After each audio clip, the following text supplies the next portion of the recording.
Le barbecue annuel du 4 juillet de la famille Williams battait son plein lorsque mon frère David décida de faire de moi le divertissement de l'après-midi.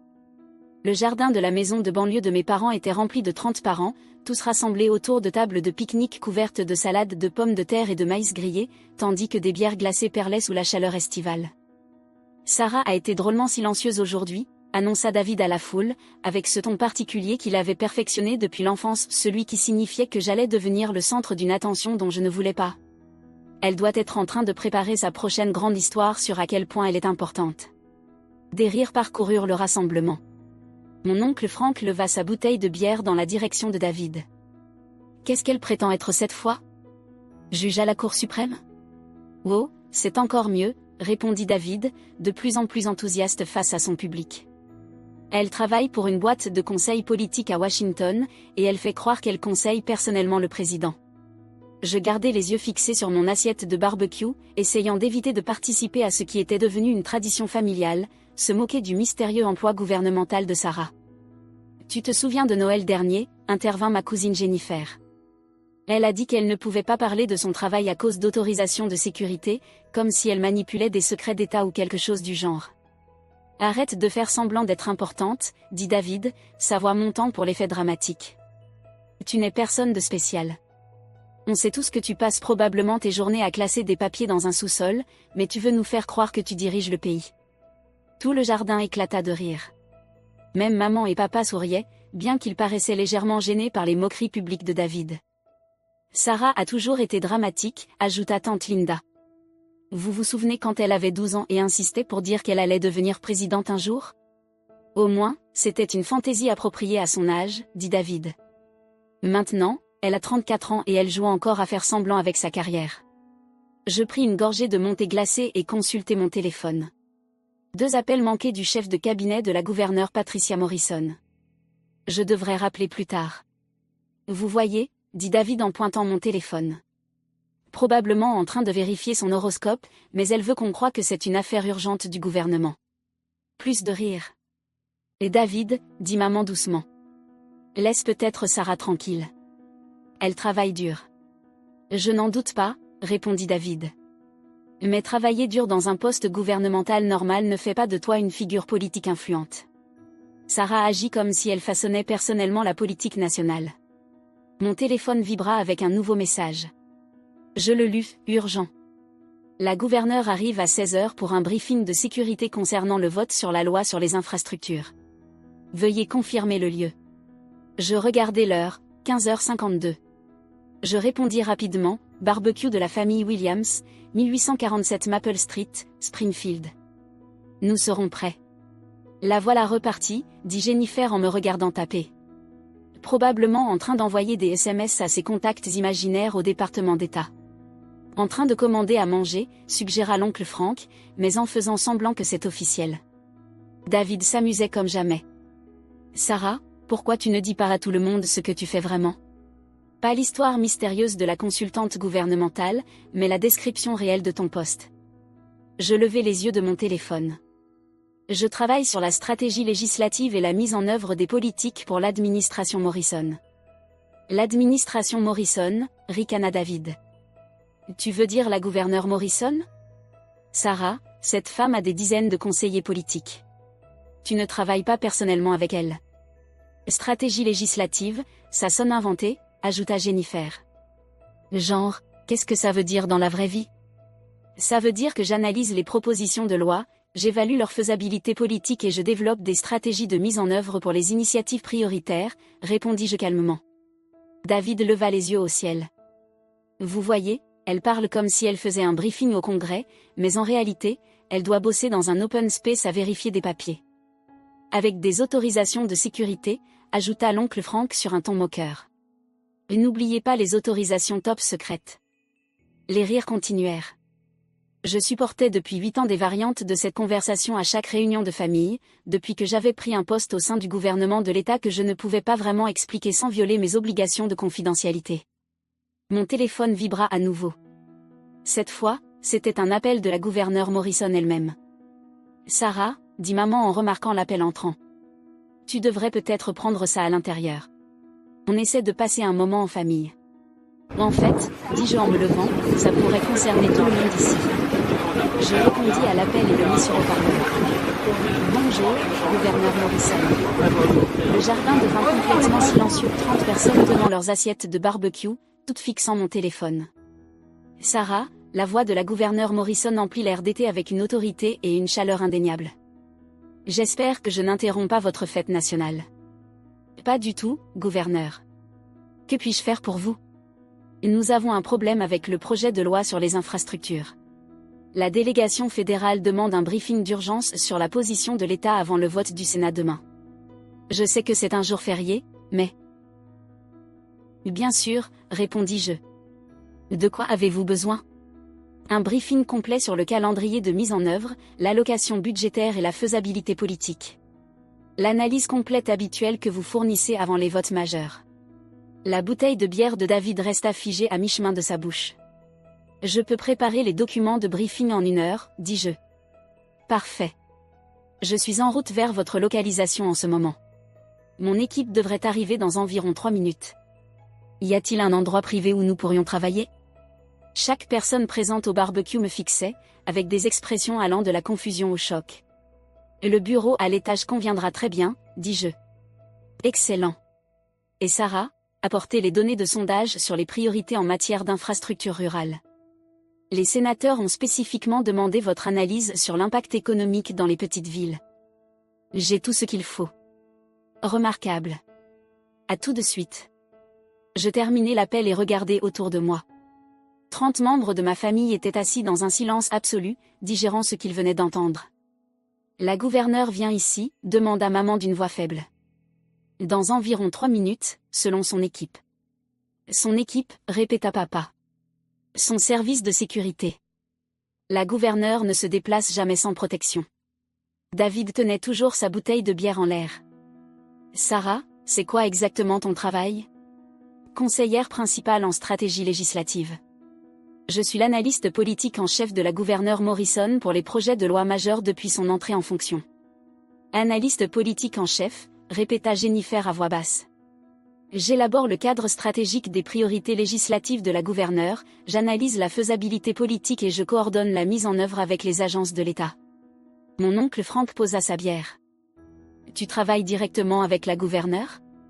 Briefing quotidien, session de développement de politique, réunion de planification stratégique, et gestion de crise quand la législation fédérale affecte les opérations de l'État. Le bruit de véhicules approchant interrompit notre conversation. Par les fenêtres de devant, on pouvait voir des SUV noirs se garer devant la maison, 3 d'entre eux avec des plaques officielles du gouvernement. Oh mon Dieu, dit tante Linda en courant vers la fenêtre. Ce sont de vraies voitures gouvernementales dehors. Les véhicules se placèrent en formation professionnelle autour de notre allée et de la rue. Des hommes et des femmes en costume sombre sortirent des premiers et troisièmes véhicules, établissant immédiatement un périmètre de sécurité autour de la propriété. Sarah, dit maman, sa voix à peine audible. Est-ce qu'on doit, que doit-on faire? Restez simplement dans le jardin, répondis-je. L'équipe de sécurité s'occupe de tout. La porte d'entrée s'ouvrit, je leur avais donné le code plus tôt et la gouverneure Patricia Morrison entra dans notre maison comme si elle y appartenait. Elle était immédiatement reconnaissable grâce à la télévision et aux journaux, mais la voir en personne dans le salon de maman était surréaliste pour tout le monde, sauf pour moi. Sarah, appela la gouverneure, prête pour ce briefing? Je traversai la maison pour la rejoindre, consciente que 30 membres de ma famille me suivaient à distance respectueuse, tous essayant de comprendre ce qui se passait. Gouverneur Morrison, dis-je en lui tendant la main. Merci d'être venu ici. Je sais que la logistique d'un jour férié est compliquée. Et non-sens, dit-elle en me serrant la main chaleureusement. La gestion de crise n'observe pas les jours fériés. Et puis, je voulais rencontrer votre famille. Vous m'en parlez souvent. Elle se tourna vers la foule de parents rassemblés dans l'embrasure entre le salon et la cuisine. Vous devez être les parents de Sarah, dit-elle en s'approchant de maman et papa avec une grâce politique rodée. Robert et Linda Williams. Sarah parle constamment de vous. Gouverneur Morrison, dit papa, visiblement bouleversé. C'est un honneur de vous avoir chez nous. L'honneur est pour moi. Sarah est l'un des esprits politiques les plus brillants avec lesquels j'ai travaillé. Vous devriez être extrêmement fiers. Maman fixait la gouverneure comme si elle avait une hallucination. Sarah travaille directement avec vous? Sarah dirige mon équipe de stratégie législative pour les grandes initiatives, répondit la gouverneure Morrison. Quand le gouvernement fédéral propose une législation qui touche notre État, Sarah fournit l'analyse qui détermine notre position officielle. Son travail influence des millions de dollars de financements fédéraux et touche chaque citoyen de notre État. David reposa enfin sa bouteille de bière. Gouverneur, quand vous dites que Sarah influence la législation fédérale, je veux dire que l'analyse politique et les recommandations stratégiques de Sarah façonnent directement la manière dont notre État répond aux initiatives fédérales.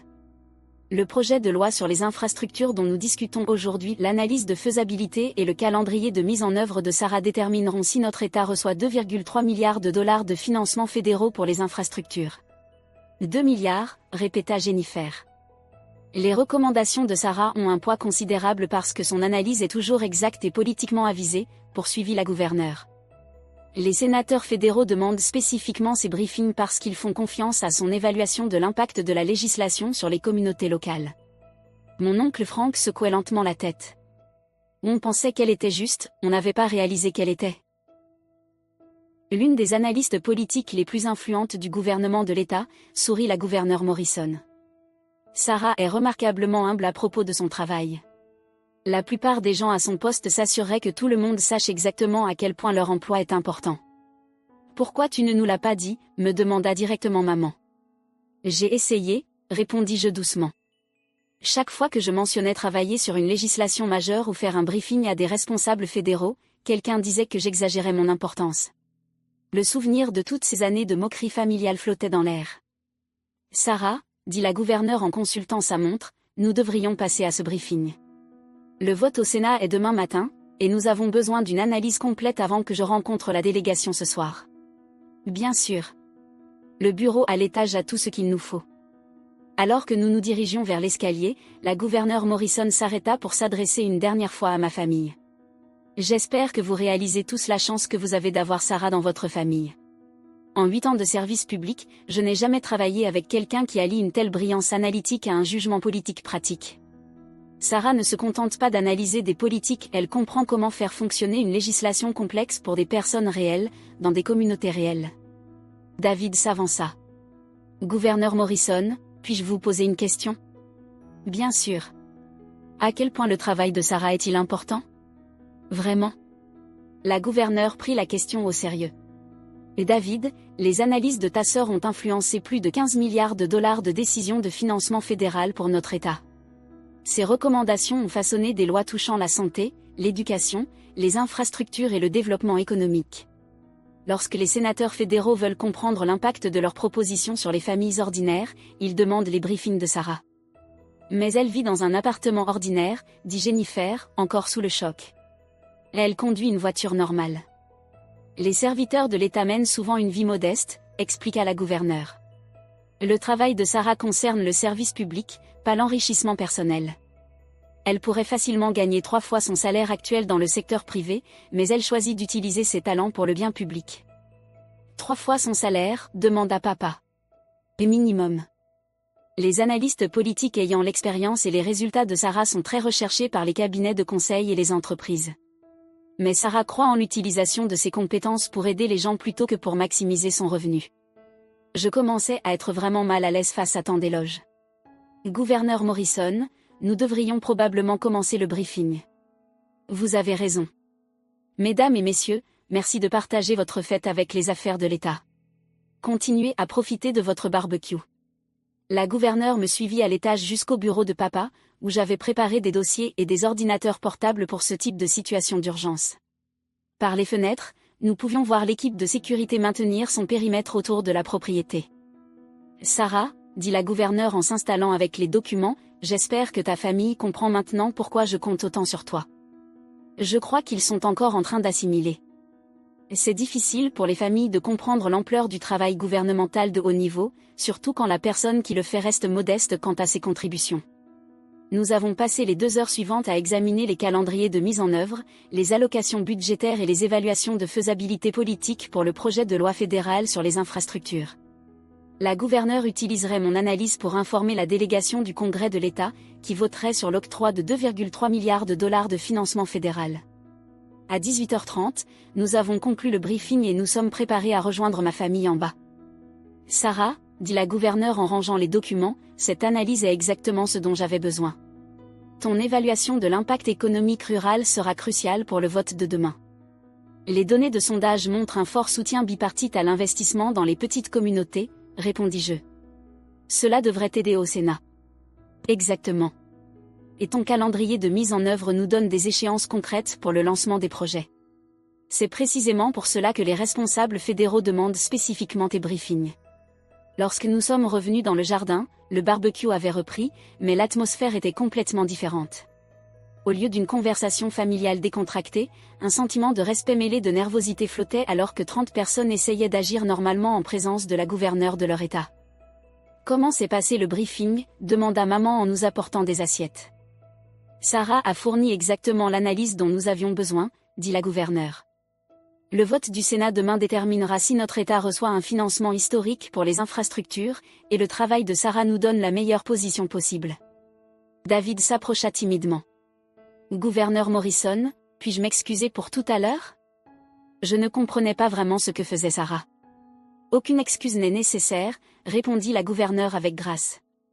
La plupart des gens ne réalisent pas la complexité du travail politique de haut niveau. Ce n'est pas aussi visible que d'autres carrières, mais c'est incroyablement important. Je me sens idiot, dit David. J'ai passé des années à me moquer de Sarah en disant qu'elle faisait semblant d'être importante, et il s'avère qu'elle l'est vraiment. Un travail important ne rend pas quelqu'un plus important comme personne, répondis-je. Nous faisons tous des métiers différents. Sarah, ton travail touche des millions de personnes et des milliards de dollars, dit oncle Frank. Ce n'est pas juste différent, c'est extraordinaire. La gouverneure Morrison acquiesça. Ce qui est extraordinaire, c'est la combinaison de brillance analytique et d'humilité personnelle de Sarah. Elle pourrait exploiter son expertise pour un gain personnel, mais elle choisit le service public. À 19h, la gouverneure se prépara à partir. Son équipe de sécurité avait maintenu le périmètre professionnel pendant toute la visite et coordonnait maintenant son départ. Sarah, dit-elle en marchant vers son véhicule, merci pour cet excellent briefing. Je t'appellerai demain après le vote du Sénat pour discuter des prochaines étapes de la mise en œuvre. Bien sûr, gouverneur. J'aurai des projections de calendrier mises à jour prêtes. Parfait. Et merci d'avoir organisé cela pendant votre réunion de famille. Ce fut un plaisir de rencontrer tout le monde.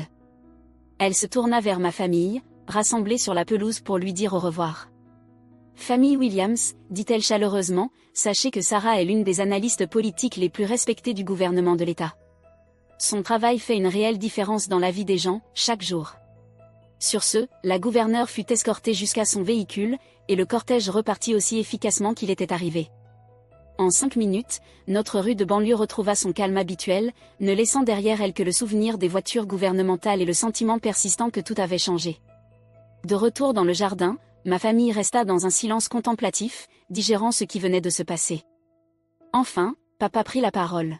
« Sarah, nous te devons de grandes excuses. »« Vous ne me devez rien, papa. »« Si, nous devons.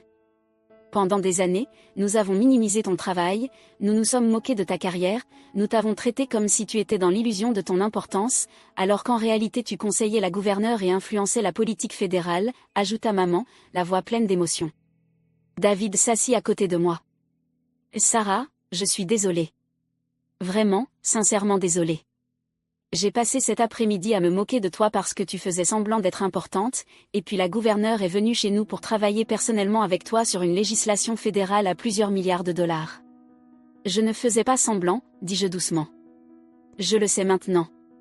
Mon Dieu, je me sens affreux. Jennifer s'approcha de notre table. Sarah, pourquoi n'as-tu jamais corrigé plus directement ? Pourquoi nous as-tu laissé croire que tu exagérais ton travail ? Je réfléchis. Parce que je voulais que vous me valorisiez en tant que personne, pas seulement comme quelqu'un avec un titre de carrière impressionnant. Si j'avais commencé par dire « je suis la conseillère principale de la gouverneure », votre intérêt aurait-il été sincère ou juste basé sur mon statut professionnel ? La question resta suspendue dans l'air du soir. Ce n'est pas juste, dit doucement oncle Frank. Nous aurions dû nous intéresser à ton travail, peu importe à quel point il paraissait impressionnant. Peut-être, dis-je, mais je ne voulais pas non plus que les réunions de famille deviennent des occasions de réseautage ou des demandes de faveur politique. Maman pleurait doucement. Chérie, nous t'avons fait sentir que tu ne pouvais pas partager tes réussites avec ta propre famille. Je pouvais les partager, répondis-je. Je ne pouvais juste pas vous les faire croire. David secouait la tête. La gouverneure a dit que tu pourrais gagner 3 fois ton salaire actuel en conseil privé. Probablement même plus, en réalité. Mais je choisis le service public. Je choisis un travail qui compte, plus que de maximiser mon revenu. Un travail qui influence des milliards de financements fédéraux, dit papa, encore en train de mesurer ce qu'il venait d'apprendre. Un travail qui aide à déterminer comment les politiques fédérales affectent les familles ordinaires, corrigeai-je. L'argent n'est qu'une mesure d'échelle. Tante Linda se joignit à notre conversation. Sarah, qu'est-ce que ça fait de travailler à ce niveau du gouvernement? C'est complexe, répondis-je. Chaque décision a des conséquences pour des millions de personnes. Chaque analyse doit prendre en compte les réalités politiques, les impacts économiques et les défis pratiques de mise en œuvre. Et stressant, demanda maman. Parfois, mais aussi incroyablement gratifiant. Quand nous réussissons une politique, cela améliore concrètement la vie des gens. Comme le projet de loi sur les infrastructures, demanda Jennifer. S'il est adopté, il financera des réparations de routes, des rénovations de ponts, l'expansion du haut débit et l'amélioration des systèmes d'eau dans des dizaines de communautés de l'État. Des projets réels qui touchent des gens réels. Et ton analyse aide à déterminer s'il passe? Mon analyse aide les responsables de l'État à comprendre les implications du projet de loi et à défendre efficacement nos intérêts. David leva sa bouteille de bière. À Sarah, qui a changé le monde pendant que nous pensions qu'elle classait des papiers. Tout le monde leva son verre bière, thé glacé, soda. Aux membres de la famille qui nous surprennent avec leurs réalisations extraordinaires, ajouta maman. À une meilleure compréhension mutuelle que ce matin, dis-je. Au fil de la soirée, la conversation se tourna vers une réelle curiosité sur le travail politique, le fonctionnement du gouvernement et l'articulation entre fédéral et État. Ma famille posa des questions réfléchies sur ma carrière, mes responsabilités quotidiennes et les défis du travail de haut niveau. Sarah, dit papa en rangeant le barbecue, je suis fière de toi. Pas seulement parce que tu réussis, mais parce que tu utilises ta réussite pour servir les autres. Merci, papa. Cela compte beaucoup. Je suis aussi désolée qu'il ait fallu que la gouverneure vienne personnellement pour nous faire comprendre ce que tu fais réellement dans la vie.